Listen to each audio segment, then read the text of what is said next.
नमस्कार फ्रेंड्स, एकताच किचनमध्ये आपलं मनापासून स्वागत आहे. फ्रेंड्स, आज आपण बनवणार आहोत पाणीपुरी. सर्वांची फेवरेट अशी पाणीपुरी बनवायची आहे. तर तुम्हाला माहितीच आहे आपला दिवाळी फराळ हा संपलेला आहे.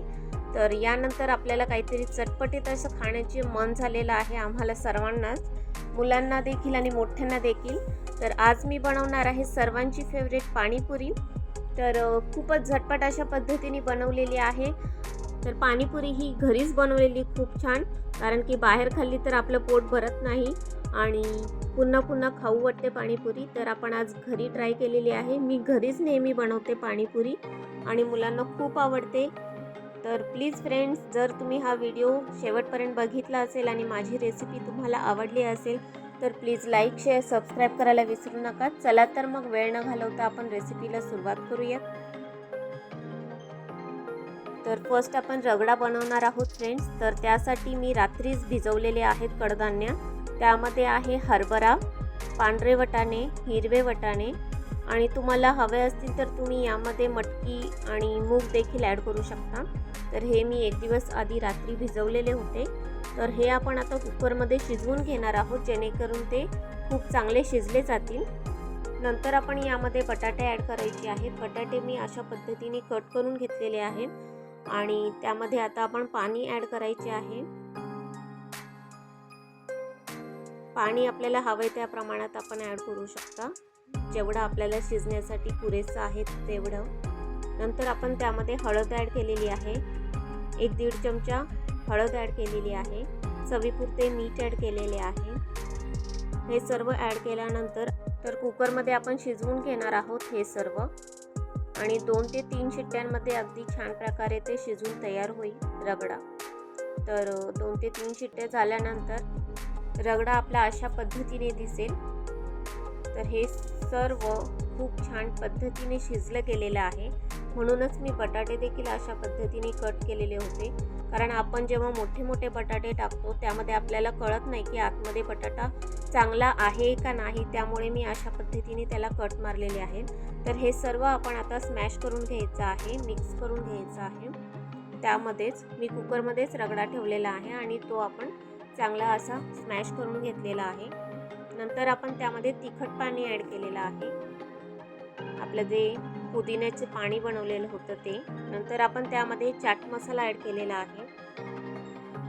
हे सर्व आपण एकत्र करून घ्यायचे आहे. तर फ्रेंड्स, खूपच सिंपल अशा पद्धतीने आपला रगडा तयार झालेला आहे पाणीपुरीसाठीचा आणि झटपट पद्धतीने झालेला आहे. जास्तीचा वेळ आपल्याला याला लागत नाही.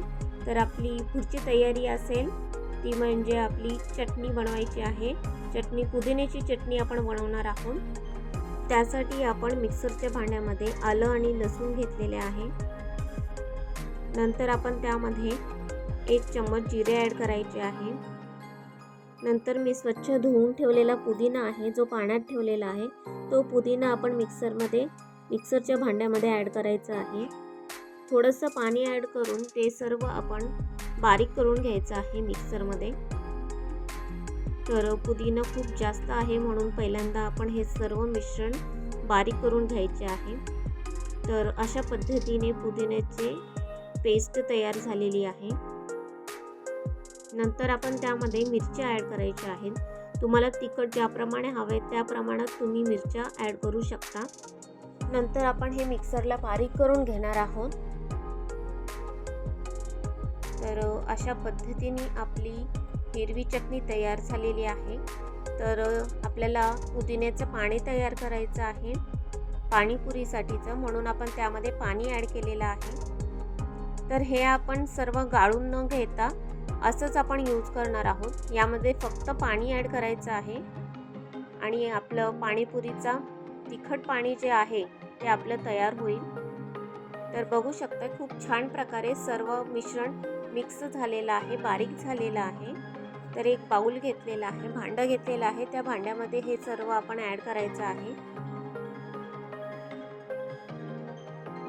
नंतर आपल्याला हवे त्या प्रमाणात तुम्ही त्यामध्ये पाणी ॲड करू शकता. तिखट चेक करायचं आहे आपल्याला. तिखट ज्या प्रमाणात आहे त्या प्रमाणात आपण पाणी त्यामध्ये ॲड करू शकता. तर हे सर्व मिक्स करून झाल्यावर त्यामध्ये आपण चाट मसाला ॲड केलेला आहे. थोडंसं मीठ ॲड केलेलं आहे चवीपुरते. हे सर्व एकत्र करून घ्यायचे आहे आणि आपलं पाणीपुरीचं तिखट पाणी खूप छान प्रकारे रेडी झालेलं आहे. नंतर आपण आंबट पाणी तयार करणार आहोत. चिंचेचा पाणी तयार करायचं आहे. त्यासाठी मी चिंच घेतलेली आहे, ती स्वच्छ धुतलेली आहे. नंतर त्यामध्ये पाणी ॲड करून आपण ते गॅसवर ठेवलेलं आहे आणि त्यामध्ये आपण बारीक चिरलेला गूळ ॲड केलेला आहे. गूळ मी 2 प्रकारचे घेतलेले आहे. तर हे सर्व अगदी चांगल्या प्रकारे उकळू द्यायचे आहेत. अशा प्रकारे छान प्रकारे त्याला उकळी आली पाहिजे आणि जेणेकरून जे गूळ आहे त्यामध्ये शिजला जाईल, मेल्ट होईल आणि त्याचे पाणी तयार होईल. तर खूप छान प्रकारे शिजले गेल्यानंतर हे आपण गाळून घ्यायचं आहे. तर चिंचेचं पाणी आपण या पद्धतीने गाळून घेतलेलं आहे. तर मी याला थोडंसं स्मॅश करून घेणार आहे, जेणेकरून जे गोड आंबट पाणी आहे ते त्यामध्ये ॲड होईल खाली. तर स्मॅश करून झाल्यानंतर आपलं पाणी बघू शकता, खूप छान प्रकारे आंबट पाणी तयार झालेलं आहे, गोड आंबट पाणी तयार झालेलं आहे. त्यामध्ये आता आपण चाट मसाला ॲड करायचा आहे. थोडंसं चवीपुरते मीठ ॲड केलेलं आहे. नंतर आपण या दोन्ही पाण्यांमध्ये पाणीपुरीचा मसाला ॲड केलेला आहे. तर तिखट आणि गोड पाण्यामध्ये मिक्स करून झालेला आहे पाणीपुरी मसाला. तर तिखट आणि गोड पाणी तयार झालेले आहे पाणीपुरीचे.